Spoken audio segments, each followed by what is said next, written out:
അസ്സലാമു അലൈക്കും വറഹ്മത്തുള്ളാഹി വബറകാതുഹു. അൽഹംദുലില്ലാ അസ്സലാത്തു വസ്സലാമു അലാ റസൂലില്ലാ വഅലാ ആലിഹി വസഹ്ബിഹി അജ്മഈൻ. അമ്മാ ബഅദ്. ഇൻഷാ അല്ലാഹ് മയ്യത്ത് നമസ്കാരത്തെ പറ്റി ഒരു ചെറിയൊരു ക്ലാസ്സാണ് ഇവിടെ ഉദ്ദേശിക്കുന്നത്. ഈ മയ്യത്ത് നമസ്കാരത്തെ പറ്റി പലരും മദ്രസകളിലായിരിക്കും പഠിച്ചിട്ടുണ്ടാവുക. എന്നാൽ കൂടുതൽ പേരും അതിനുശേഷം മറന്നുപോയിട്ടുണ്ടാകും. എന്താണ് മയ്യത്ത് നമസ്കാരം? മരണപ്പെട്ടു പോയ ഒരു വ്യക്തിക്ക് വേണ്ടി പരലോകത്ത് ഗുണം ലഭിക്കുവാനും അതുപോലെ തന്നെ അവരുടെ വേണ്ടി പാപമോചനത്തിന് വേണ്ടി പ്രാർത്ഥിക്കാനുള്ള ഒരു കർമ്മത്തെയാണ് മയ്യത്ത് നമസ്കാരം എന്ന് പറയുന്നത്. അതുപോലെ തന്നെ മയ്യത്ത് നമസ്കാരം എന്നത് സാമൂഹ്യ ബാധ്യതയായ ഫർള് കിഫായയാണ്. അതായത് ഒരു നാട്ടിലുള്ള ആരെങ്കിലും ഒരാൾ അത് നിർവഹിച്ചാൽ എല്ലാവരും കുറ്റത്തിൽ നിന്ന് ഒഴിവാകും. ഇനി അതല്ല, ആരും അത് നിർവഹിച്ചില്ലെങ്കിൽ അവിടെയുള്ള എല്ലാവരും കുറ്റക്കാരാകും. മയ്യത്ത് നമസ്കാരത്തെ പറ്റി ഈ ഒരു ചെറിയ വീഡിയോ ചെയ്യാൻ തന്നെ കാരണം, പൊതുവെ നമ്മളുടെ ഒരു യുവാക്കൾക്കും അതുപോലെ തന്നെ ഒരു 18 വയസ്സായിട്ടുള്ള ശേഷമുള്ള ആൾക്കാർക്കും യഥാർത്ഥമായിട്ടുള്ള രീതിയിലുള്ള മയ്യത്ത് നമസ്കാരം ഇപ്പോഴും അറിയില്ല എന്നാണ് സത്യം. അതായത് അതിൽ ചൊല്ലേണ്ട പ്രാർത്ഥനകൾ പോലത്തെ കാര്യങ്ങൾ. അതുകൊണ്ട് തന്നെ ഈ വീഡിയോയിൽ ഖുർആനോടും സുന്നത്തിനോടും ചേർന്നിട്ടുള്ള ഏറ്റവും പ്രബലമായ രീതിയിലുള്ള മയ്യത്ത് നമസ്കാരത്തിൻ്റെ രീതിയാണ് പറയാൻ ഉദ്ദേശിക്കുന്നത്. ഈ ഒരു വീഡിയോ കണ്ടതിന് ശേഷം ഇതിൽ നിന്നും പാഠങ്ങൾ ഉൾക്കൊള്ളാനും അതുപോലെ തന്നെ അറിയാത്തവർക്ക് ഷെയർ ചെയ്ത് കൊടുക്കാനും ശ്രദ്ധിക്കുക. എന്തെങ്കിലും തെറ്റുകൾ വന്നിട്ടുണ്ടെങ്കിൽ അത് എന്നിൽ നിന്നും ശൈത്താനിൽ നിന്നുമാണ്. അള്ളാഹും അവൻ്റെ റസൂലും ഇതിൽ നിന്നെല്ലാം മുക്തരാണ്. ഇതുമായി ബന്ധപ്പെട്ട ലേഖനങ്ങളും അതുപോലെ തന്നെ വെബ്സൈറ്റുകളുടെ ലിങ്കുകളും കമൻറ്റ് ബോക്സിൽ ഇടുന്നുണ്ട്. അത് പരമാവധി ഉപയോഗപ്പെടുത്തുക. അള്ളാഹു തൗഫീഖ് നൽകട്ടെ. ബാക്കിയുള്ള നമസ്കാരങ്ങൾ പോലെ തന്നെ മയ്യത്ത് നമസ്കാരത്തിനും വുളു നിർബന്ധമാണ്. അതുപോലെ തന്നെ കിബിലക്ക് നേരെ നിൽക്കുകയും വേണം. പള്ളിയിൽ ജമാഅത്തായിട്ടാണ് നമസ്കരിക്കേണ്ടത്. ബാക്കിയുള്ള നമസ്കാരം നിങ്ങൾ വ്യത്യസ്തമായിട്ട് റുക്കുകളോ സുജൂദുകളോ ഈ ഒരു നമസ്കാരത്തിലില്ല. 4 തക്ബീറുകളാണ് ഈ ഒരു നമസ്കാരത്തിൽ ഉള്ളത്. ഈ 4 തക്ബീറുകൾക്ക് ശേഷം ഇമാമിൻ്റെ കൂടെ സലാം വീട്ടുകയാണ് വേണ്ടത്. പിന്നെ നേരത്തെ പറഞ്ഞ പോലെ റുക്കുകളോ സുജൂദുകളോ ഇല്ല എന്നും എല്ലാം നിന്നുകൊണ്ട് തന്നെയാണ് നിർവഹിക്കേണ്ടത്. ശ്രദ്ധിക്കണം. ഈ 4 തക്ബീറുകളും അതിനിടക്കുള്ള പ്രാർത്ഥനകളും ചൊല്ലിയതിനു ശേഷം സലാം വീട്ടിക്കഴിഞ്ഞാൽ നമസ്കാരം അവസാനിക്കുന്നതാണ്. ഇനി ഈ 4 തക്ബീറുകൾ എന്തൊക്കെ ചൊല്ലേണ്ടതെന്ന് നോക്കാം. ഇമാം ആദ്യത്തെ തക്ബീറിനായിട്ട് കൈ ഉയർത്തുമ്പോൾ ഇമാമിനെ പിന്തുടരുക. അതിനുശേഷം സൂറത്തുൽ ഫാത്തിഹയാണ് നമ്മൾ ആദ്യമായിട്ട് പാരായണം ചെയ്യേണ്ടത്. അതിനുശേഷം ഇമാം രണ്ടാമത്തെ തക്ബീറിനായിട്ട് കൈ ഉയർത്തുമ്പോൾ ഇമാമിനെ പിന്തുടരുന്നതിന് ശേഷം മുഹമ്മദ് നബി സല്ലല്ലാഹു അലൈഹി വസല്ലമയുടെ പേരുള്ള സ്വലാത്താണ് നമ്മൾ ചൊല്ലേണ്ടത്. അതായത് ഇബ്രാഹീമിയ സ്വലാത്ത് എന്ന് പറയും. അതായത് നമസ്കാരത്തിലെ അത്തഹിയ്യാത്തിൽ രണ്ടാമത് ചൊല്ലുന്ന പ്രാർത്ഥന, അല്ലാഹുമ്മ സ്വല്ലി അലാ മുഹമ്മദിൻ എന്ന് പറഞ്ഞ് തുടങ്ങുന്ന പ്രാർത്ഥന.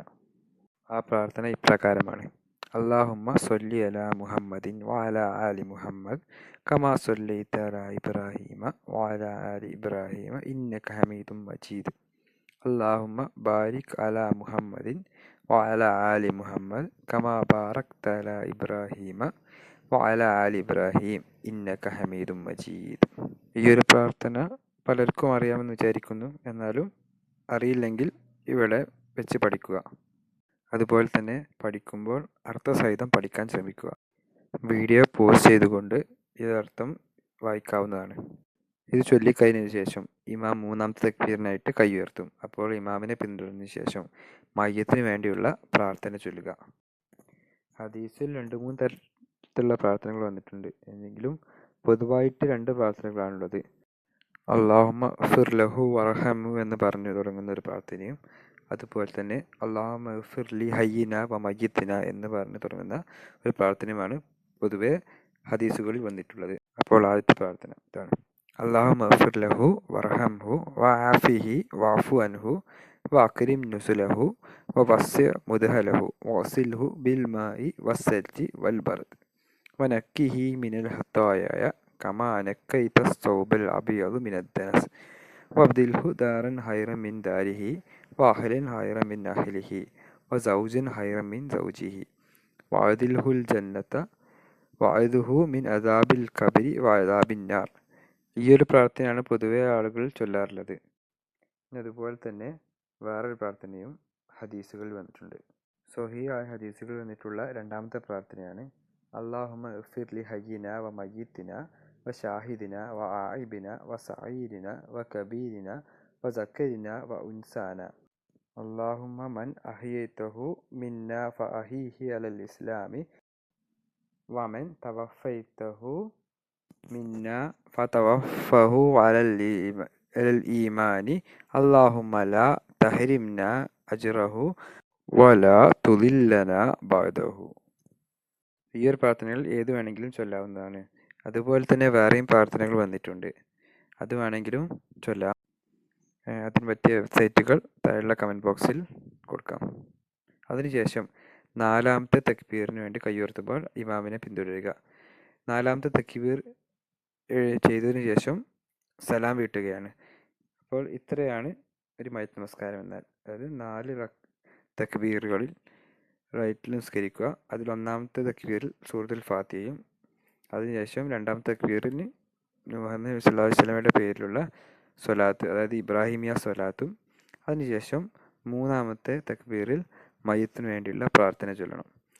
ഇതിനുശേഷം നാലാമത്തെ തക്ബീറിന് ശേഷം സലാം വെട്ടുക. ഇത്രയാണ് ഒരു മയ്യിത്ത് നമസ്കാരം എന്നാൽ. ഒരാൾ മയ്യിത്തിന് വേണ്ടി നമസ്കരിച്ചു കഴിഞ്ഞാൽ അള്ളാഹു അവന് പ്രതിഫലം നൽകുന്നതാണ്.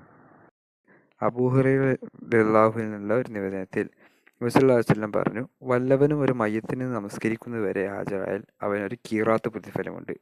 എന്നാൽ വല്ലവനും അതിനെ കബറടക്കം ചെയ്യുന്നതുവരെ ഹാജരായാൽ അവൻ 2 ഖീറാത്ത് പ്രതിഫലമുണ്ട്.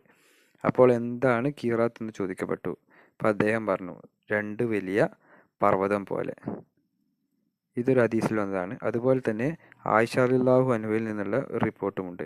നബി സല്ലല്ലാഹു അലൈഹി വസല്ലം പറഞ്ഞു, 100ഓളം പേരടങ്ങുന്ന ഒരു സംഘം മുസ്ലിങ്ങൾ ഒരു മയ്യിത്തിന് വേണ്ടി ശുപാർശ ചെയ്തുകൊണ്ട് നമസ്കരിച്ചാൽ അവരുടെ ശുപാർശകൾ സ്വീകരിക്കപ്പെടാതിരിക്കുകയില്ല. ഇതുപോലെ വേറെ ഹദീസുകൾ ഉണ്ട്, അവയെല്ലാം താഴത്തെ ലിങ്കിൽ നിന്നും വായിക്കാവുന്നതാണ്. നാം എല്ലാവരും മയ്യിത്ത് നമസ്കാരം നിർവഹിക്കേണ്ടതുണ്ട്. കാരണം അള്ളാഹു ഖുർആനിൽ പറഞ്ഞിട്ടുണ്ട്, കുല്ലു നഫ്സിൻ ദാഇഖത്തുൽ മൗത്ത്, അതായത് ഏതൊരു ദേഹവും മരണം ആസ്വദിക്കുന്നതാണ്. അതുകൊണ്ട് തന്നെ മരണത്തെ പറ്റി കൂടുതൽ ചിന്തകൾ ജനിപ്പിക്കാൻ മയ്യിത്ത് നമസ്കാരം നിർവഹിക്കുന്നതിലൂടെ സാധിക്കും. വീഡിയോ പൂർത്തിയാവുന്നതുകൂടെ അറിയാത്തവരെന്തായാലും ഈ പ്രാർത്ഥനകൾ പഠിച്ചിരിക്കണം. ഇതുപോലെ ഇനിയും ഇതുപോലത്തെ ഉപകാരമുള്ള വീഡിയോകളുമായിട്ട് ഇനിയും വരാം ഇൻഷാ അല്ലാഹ്. അതുവരേക്കും അസ്സലാമു അലൈക്കും വറഹ്മത്തുള്ളാഹി വബറകാതുഹു.